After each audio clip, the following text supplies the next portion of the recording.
Have you ever wondered why a cat's gaze feels like a window to another realm? Why the Prophet Muhammad, peace and blessings be upon him, once severed his own garment, just to let a sleeping cat dream undisturbed? What if I told you these creatures are not merely pets, but silent guardians of divine secrets? Today, we step into a world where faith and mystery intertwine, where every purr carries a prayer, and every whisker trembles with ancient wisdom. This is the untold story of cats in Islam. And by the end, you may never look at them the same way again. Let me tell you about Muezza, her name, lost to time, yet her legacy eternal. She was no ordinary cat. She was the companion of the Chosen One, the Prophet Muhammad, peace and blessings be upon him. One afternoon, as sunlight dripped like honey over Medina, Muezza lay curled upon his robe, her breath a soft rhythm of trust. The call to prayer echoed, but the Prophet, peace be upon him, he did not stir her. Instead, he took a blade and cut the fabric around her. Imagine that, a man chosen by Allah, humbling himself before a creature so small. Why? Because in her slumber, he saw a soul deserving dignity, a soul reflecting the Creator's artistry. And in that moment, he taught us, mercy is not a grand gesture. It is 1,000 small acts of love, sewn into the fabric of existence. But Muezza's story is not isolated, for if we trace the paws of history, we find cats woven into the very fabric of prophethood itself. Long before Muezza, cats walked alongside prophets. When Ibrahim, peace be upon him, stood defiant against tyranny, they say cats danced at the edges of the fire meant to consume him. As flames cooled to embers, their paws brushed ash into mercy.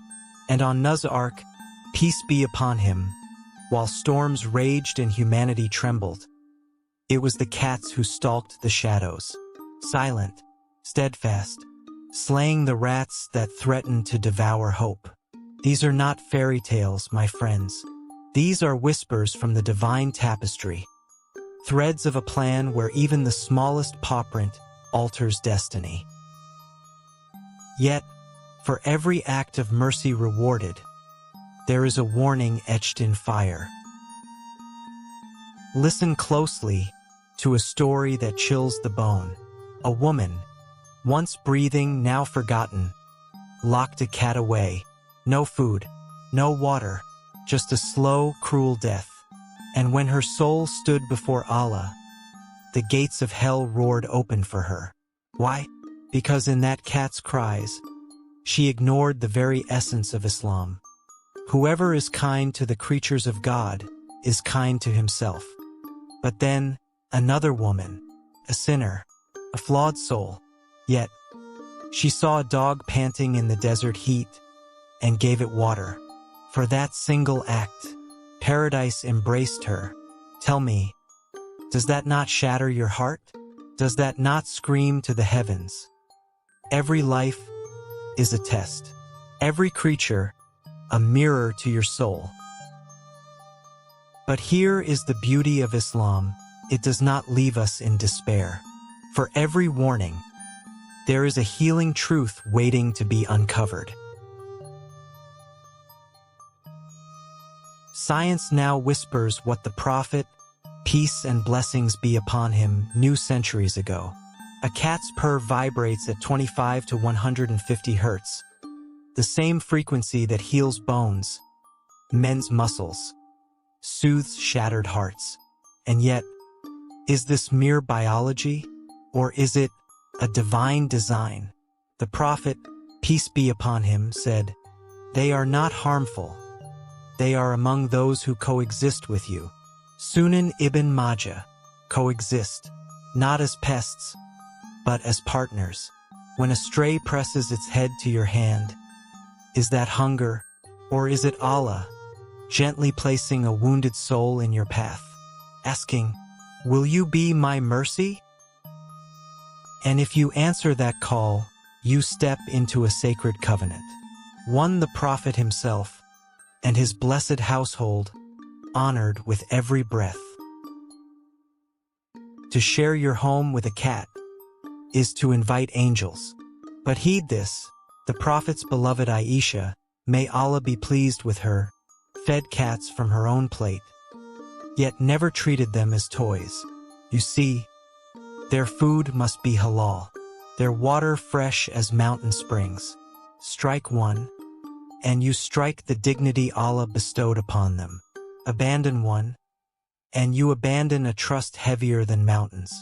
For on Judgment Day, they will testify, those you loved and those you failed.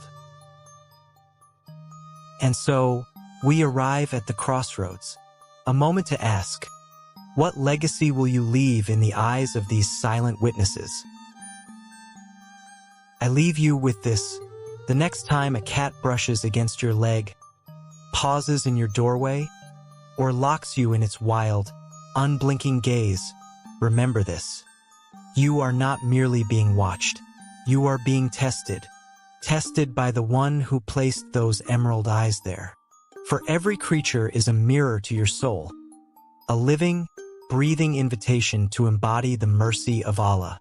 The Prophet Muhammad, peace and blessings be upon him, said, "The merciful are shown mercy by the most merciful. Be merciful to those on earth, and the one above the heavens will be merciful to you."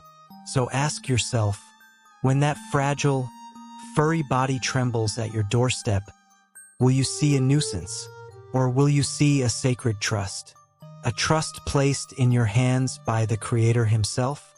Will you rise, as the Prophet, peace and blessings be upon him, rose for Muezza, cutting not fabric, but the chains of indifference in your heart? Or will you turn away and let a fragment of paradise vanish into the shadows? Let me tell you a secret. Cats do not meow for attention. They testify. They testify to your generosity or your apathy, to your warmth or your coldness. On the day of judgment, their silent stares will speak volumes before Allah. For the Prophet, peace and blessings be upon him, warned, a woman entered hellfire because of a cat she imprisoned until it died. She neither fed it nor let it hunt. But another woman, a sinner, was forgiven because she gave water to a dog, Muslim. Imagine a single act of kindness to a creature rewriting destiny. What power lies in your hands? Perhaps the stray that lingers near your home is your key to redemption. Perhaps the kitten shivering in the rain is your chance to erase a lifetime of regrets. Islam teaches us that mercy is not measured by grand deeds, but by the weight of a single grain of love. A bowl of water, a scrap of food, a moment of tenderness to a creature that cannot thank you, but whose Creator never forgets. So I beg you, do not let this moment pass. Look outside your window. Listen for the soft padding of paws on your porch. Feel the weight of that divine gaze. And ask yourself, will I be the one who cuts their robe for mercy's sake, or the one who lets eternity slip away? Share your story below. Tell us how a cat or any creature softened your heart, healed your wounds, or taught you the language of mercy. For in sharing, we become a ummah of compassion. In sharing, we honor the legacy of the Prophet, peace and blessings be upon him. And in sharing, we step closer to the paradise promised to those who love, as Allah loves.